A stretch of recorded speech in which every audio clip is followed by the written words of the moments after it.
What's up, you guys? Welcome back to the show. I am glad you're here. Thanks for joining me. Katya and I are back in Southern California for a couple of months here over the winter. We like to come home at least a couple of months a year just to keep friendships and go to storage and change out clothes and all the little business and personal things that we can't get done from Indonesia or Europe or wherever we happen to be.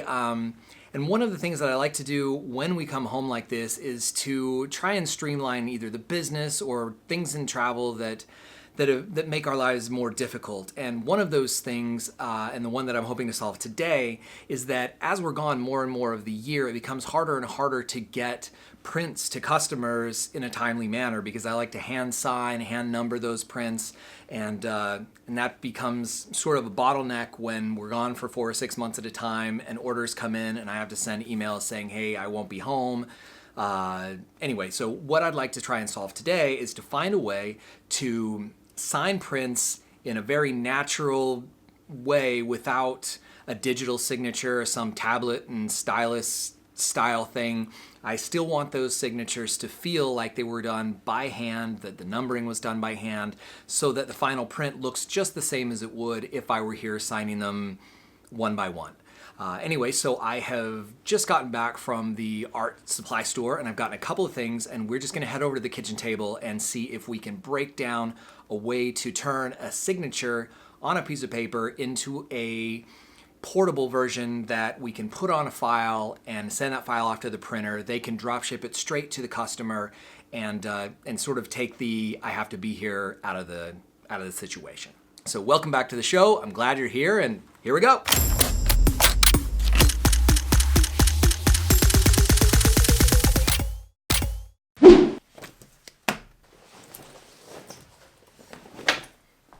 All right, so the idea behind this is quite simple. We have black paper, we have a white gel pen. Now you could do this the other way around with white paper and a black pen, but because I'm using a gel pen, what I'm hoping is that I'll have some buildup in some of the corners, some of the stopping points in the signature where we'll have heavier and lighter ink. And I'm hoping to take that effect and make it translate to a more handwritten feel in the final signature. By the way, if you're interested in seeing how I sign traditional prints by hand, what pens I use, how that whole process works, I did a video about that last year. I'll link it up here and you can check that out. I also cover how I do certificates of authenticity, how I track my images, marketing materials that I send along, that kind of stuff. So if that's your speed, you check that out for sure. Otherwise, let's get back to this. Some other reasons you might want to think about doing this while we're sort of on the topic is that let's say you have a print that's being printed on acrylic, for instance, where they actually laminate the print to an acrylic front and you can't get in there with a pen to sign the print. There's really no way to do that unless you do it within the file, but if you still want it to look like handwriting, you've got to be prepared for that ahead of time.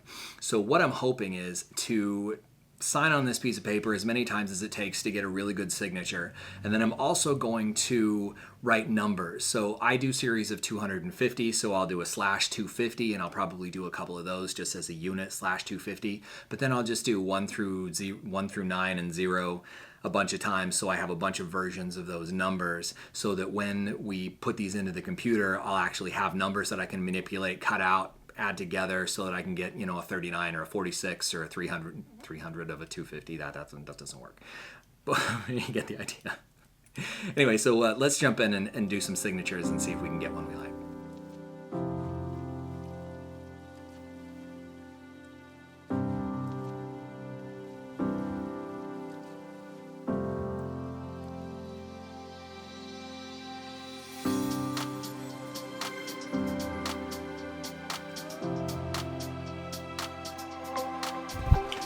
We've got our signatures, we've got our numbers. The next step here is to get this into the computer where we can start to work with it in Photoshop and actually make some of this magic happen.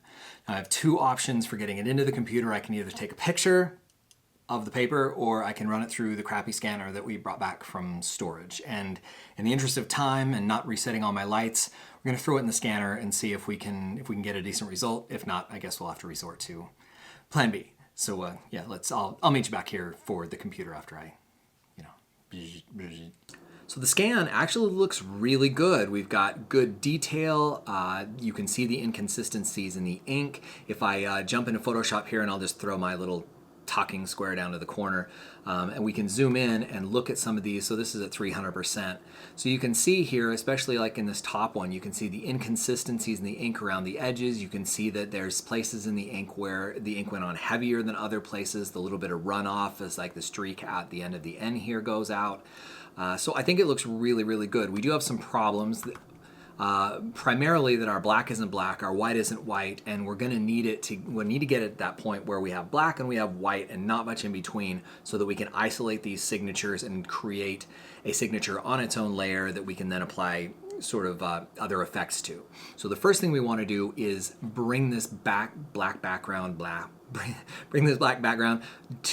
And so the first thing I'm going to do is I'm actually going to just throw a new layer right behind this scan layer, and I'm just going to fill it with black. So you can see here in my layers panel, let's close some of this other stuff. We have a black layer, that's layer 1. Then we have our scan on layer 0 here, our starting layer. And what I want to do is I want to blend these two layers so as much of the gray, the dark gray, goes away. And to do that, I'm going to double click on the layer here, and in the blending options of the layer style dialog box here, I'm going to use this bottom section called blend if, and we're just going to use it set to gray. That basically allows us to blend anything on this layer with the layer below it. You can actually do it at the inverse with the underlying layer version, which I've never really had any use for. So we'll just stick to the top section here, and let me show you what this does, because it's actually super cool and it can be used in all sorts of different ways. So here I have an example where I've got a circle, and the circle has a gradient from black all the way around to white.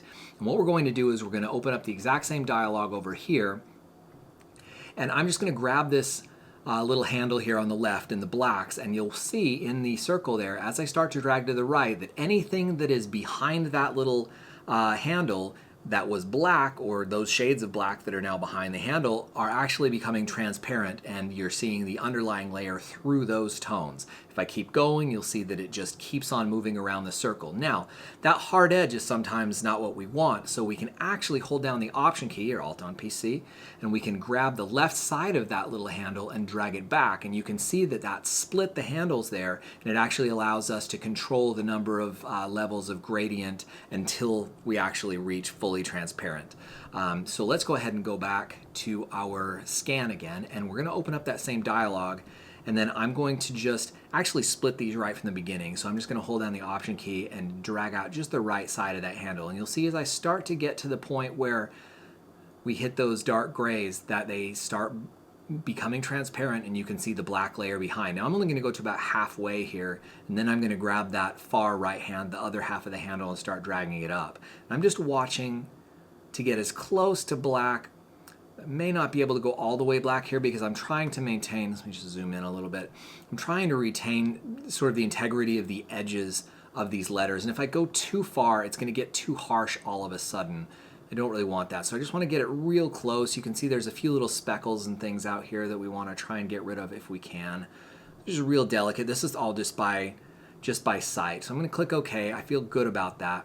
Now the next thing I want to do is just bring up a levels adjustment layer, and this is for me just to further isolate that where black starts, where white starts. I'm not going to mess with the middle slider at all, but what I want to do is just grab that right handle on the white side, and I want to drag it in until just right where that white starts. So I'm not clipping any white, but I've done away with, I've basically increased the contrast to say white starts right here instead of all the way to the right. And then on the blacks, you can see we have a nice big bump of black right there. I'm just going to pull past that, and that should get us right where we want to go.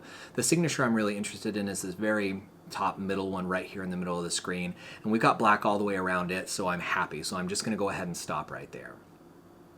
So we'll close our properties box here, and now that we've got the black and the white isolated the way we want, we need to have a way to separate those two out so that we only have what's white left. Now we could use the select color range tool or any one of a number of tools, but what I like to do here is actually use the channels palette and create a new channel and just paste all of this into that channel and then use that channel to select white. So let's go ahead and just do that now. So what I'm going to do is I'm going to select all by pressing Command A, copy all of that, jump into my channels palette, create a new channel and make sure it's selected. There we go, Alpha Channel 1. I'm just going to paste my signature in there, and you can see that this basically looks exactly like it did before, but this is actually just a black and white copy of everything.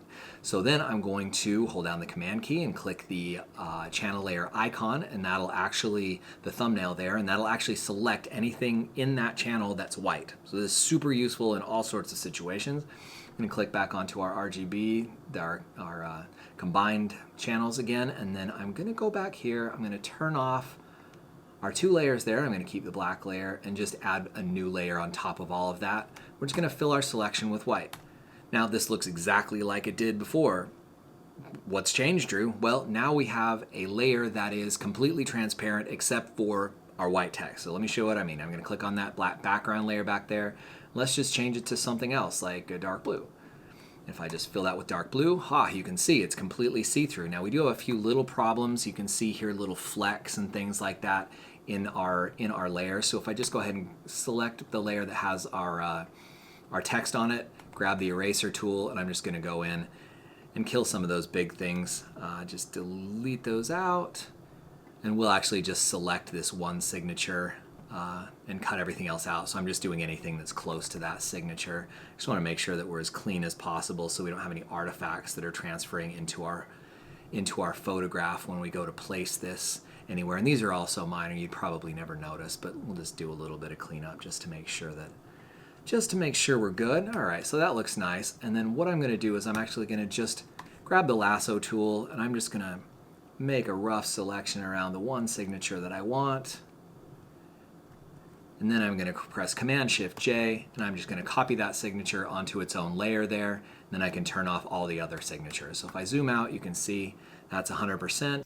All right, so with the signature done, I've gone ahead and just jumped ahead and done the numbers so that we don't have to go through all of this again, and I can show you how I would actually use this in a print file. So let's jump back into Photoshop here, and I have opened up an image, this beautiful image from Santorini in Greece. This is a 9x14, which is a great smaller print size. So I'm just going to go back here, and you can see that I've separated out the signature, the /250 here, which is my series, and then all of the numbers, and I've got them all on separate layers. So I can just grab the ones that I want and drag them into my image. Now, for future, I'm actually going to go back and do 2 or 3 different versions of these numbers because I wrote a whole bunch of them so that I've got multiple 4s and 5s. And so if you've got a 44, you're not seeing the same 4 twice, which would be a little bit of a giveaway that it wasn't authentic, right? So 3 versions of this should be enough for me to always have different numbers for the most part. So, well, no, actually, because there's only 3 numbers. So 3 versions will be fine. So let's go ahead and grab the signature, the /250, and let's just make this print number 25. So I'm going to grab my move tool, select all 4 of those layers, and just click and drag them over to the tab where the photo lives. I'm just going to let those go, and then we'll just zoom in so that we can get those numbers where they need to go. I'll grab the 5, and I'm holding down Shift just to constrain so that I stay on a straight line. And the 2, put it where it needs to go, and that looks great. And I'm going to grab all 3 of those layers with the move tool. I'm going to move them up to where I think they should live here. That looks good. I'll grab the signature. Now I'm going to zoom out to 100% so that I can see the whole image. Then let's just go ahead and move that down to the corner. Whoops. Down to the corner where the placement looks good. Now I should mention, you've got to be very careful about placing a signature when you're baking it into a file like this, and you need to know ahead of time how this image is going to be used. For instance, if I was going to print this on canvas and that canvas was going to wrap the image all the way around the edges of the wrapping frame, I wouldn't want to be that close to the edge, or I'd want to mirror my edges so that the signature was right where it needed to be on the front of the canvas. Obviously, if you were printing on acrylic, same thing. A lot of times they'll drill holes in all 4 corners and put the little aluminum posts through. You need to know where those posts are going to go so you don't place your numbering or your signature where they're going to get drilled through in the print. And same thing goes on a smaller scale for matting or framing, where you need to have a little bit of a margin at the end and you don't want your signature butted right up against a frame or a mat where it would look awkward. So just think about what you're going to be doing with the print afterwards. If you have a customer, ask ahead of time how much you're going to need on the edges there so that you sign accordingly. So now that we've got our signature into the file, let's just go ahead and zoom back in here so that we can get a good look at it. And with all 4 of those layers selected, I'm just going to press Command E and merge those layers down into a single layer. And that's because the next thing I want to do is grab this gold leaf texture that I have. Now I've had this in my files for years. I don't know where it came from, so I'm not going to give it away. But if you Google gold leaf texture, you should be able to find 100 of these that are good enough. And because the signature is so small, they don't need to be that high resolution. Really what we're looking for is the right color and a little bit of texture. So I'm going to go ahead and grab this and drag it as well right over my signature there. And then holding the Option key, I'm going to click between the 2 layers to create a clipping mask between them. And now you can see that beautiful gold, and I'm going to drag it down so it's a little lighter there. The beautiful gold overlay is now giving us even more texture. So we have the differences in the weight of the ink. We have the little inconsistencies that go with the pen strokes. And now we've got this nice extra texture. So if we're printing on a beautiful glossy paper, this is going to look like it's a different texture than the rest of the print and will stand off and be more convincing as a signature. So I really like that. I think it looks great, and I think that on a print, this is probably going to be the solution to get me out of this. You're going to have to wait till I get home to send you your print situation, which I think is amazing. You know, the other thing we can do is, because this gold leaf has the texture we want, and usually I'll sign with a gold or a silver pen depending on the print and what will better suit the overall aesthetic. If we press Command and Shift and U, we can desaturate that gold and make it silver. And so now you see we have a silver instead of a gold, which also looks good, but actually I just kind of dig that gold. I think with the light here, it just plays off really nice, and I think that's going to be the winner for me. Now keep in mind, I scanned this at a size that I would have signed a large print, because I knew that I could always down-res it. I could always shrink it if I have a smaller print and I don't want a large signature, but it's hard to go the other way. So when you're scanning or photographing your signature, however you choose to get it into the computer, keep that in mind. You may even just want to lay out some guides with the number of inches for how big you want your signature to be and actually size it to that to start with, so that as you go through this process, you'll be working with something that's the right size. You'll be matching the texture of your gold leaf and all of that so that it's convincing. I think that's it for me, guys. I hope you learned something. I hope this was useful in some way. Thank you so much for watching. Do all that YouTube stuff, like, subscribe, hit the bell. I don't know. I'm new here, and every little bit helps. So thanks again for watching, and we'll see you next time. Bye.